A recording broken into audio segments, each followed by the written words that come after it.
Alright, Warhammer action figure lovers, if you like disassembled action figures, then you're going to love this video. The impetus behind this whole entire teardown video is because when I was doing the review of Amon, I noticed a very shiny ankle joint, and that got me thinking, is there a difference between a Horus Heresy action figure versus a Warhammer 40K action figure internally? So in this video, I really want to find out.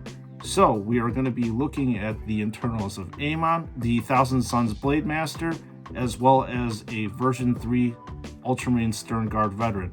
So let's see what the dissection reveals to us. So we have Amon on the left hand side, the Blade Master in the middle, and the Stern Guard veteran on the right hand side. So it would appear that the head, ball, and socket joint reveals that there's no appreciable differences between Amon, Blade Master, and the Stern Guard. In fact, you can easily swap the heads with no issues whatsoever, so you can Frankenstein different heads with different bodies. And here is the close-up of all three of the ball joints. And now moving on to this chest region right here, let's take a look at the various sockets and balls that are found in this region of the action figures. The first thing that we will look at is this ball joint that connects the chest area to the torso region, and the grand reveal tells us that this area is the same across the whole line of action figures, where this joint is likely the beefiest of all of the joints on the action figure. This socket joint where the arm attaches the body reveals that there's no difference in this construction whatsoever, although you may notice that the Stern Guard veteran has a slight limitation of motion because you are not able to push this ring right here further this way compared to Amon's, in which you can almost push this thing completely forward, where the Blade Master has the most range of motion in this area. Arm-wise, the peg that fits into the shoulder hole is the same across all three lines. Pauldron-wise, all three of them use this flappy piece of plastic that I'm not too much of a fan of since the birth of the V2 action figures. This plastic tab, as clearly illustrated here, has varying lengths likely to accommodate the varying widths as well as sizes of the pauldrons. So the materials here seem to have differing pliabilities. Amon's feels like it is a lot less flexible compared to the next one, which is the Stern Guard veterans. And then the most floppy and flexible on this one is the Blade Masters, where I'm doing this and I'm pushing this with little to no resistance. I know that it is very hard to tell, but the elbow joints appear to be 100% matched too. And all three of the hands use the version 3 hands, which are nice and pliable without soaking in hot water, and are able to wrap the fingers around the handle and the trigger of a weapon. So you will notice the shape in the torso region is different and varying in size and shape. However, the construction of the socket are 100% the same. Each of them have this large socket to accommodate the chest ball, and then the similar socket region to accept the T-joint. And now we are clearly on the lower half of these three action figures.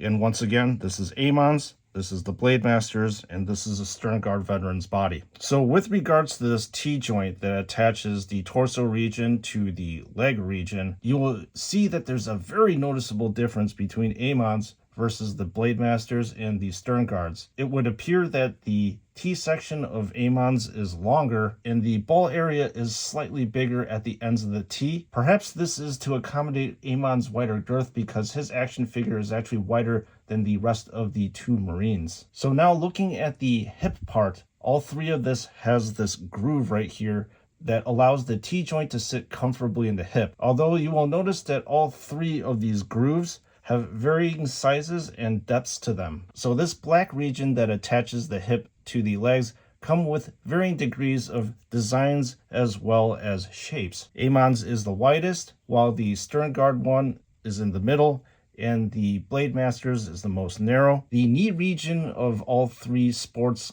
the same general construction of the V3 bar-like knee.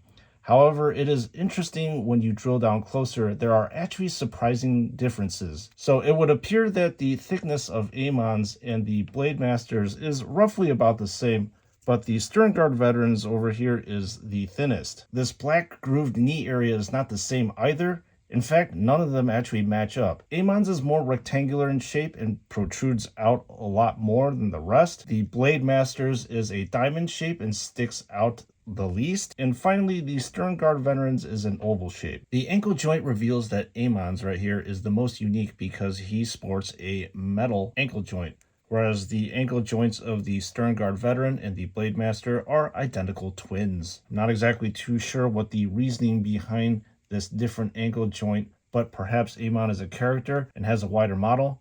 I'm not too sure. And then finally, focusing in on the ankles, the socket joint of Amon's is the most narrow out of the three, while the Stern Guards and the Blade Masters are completely the same. And then I also wanted to illustrate that all three of them are in some sort of power armor, but cosmetically, all three of these Marines' feet are completely different. And thank you for joining me in this teardown video.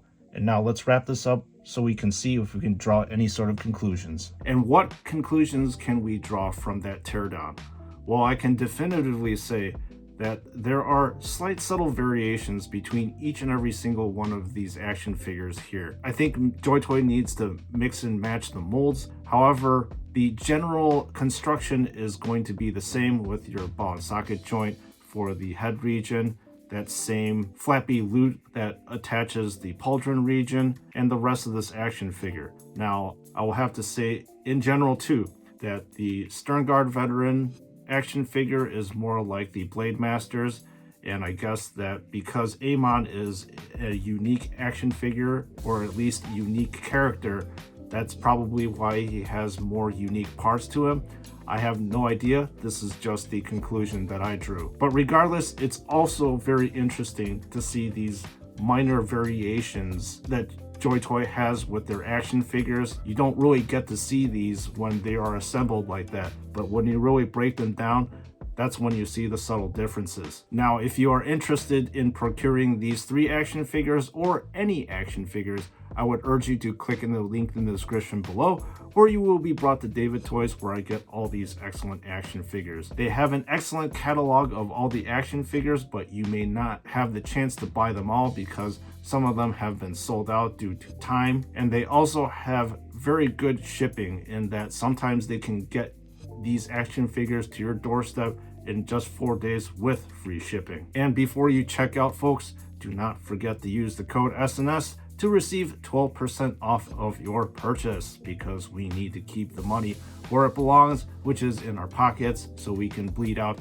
more money for these plastic crack figures. So members of the chapter, I thank you so much for subscribing. You guys are the best. And for the other 75% of you that have not subscribed, that watch these videos, I encourage you to subscribe because, well, I have probably the largest action figure review on the YouTubes with regard to all these Horus Heresy and JoyToy action figures, and I generally am pretty decent about my knowledge of 40K, so I definitely know what I'm talking about most of the time. And with that being said, thank you so much for watching, and I'll see you all in the next one.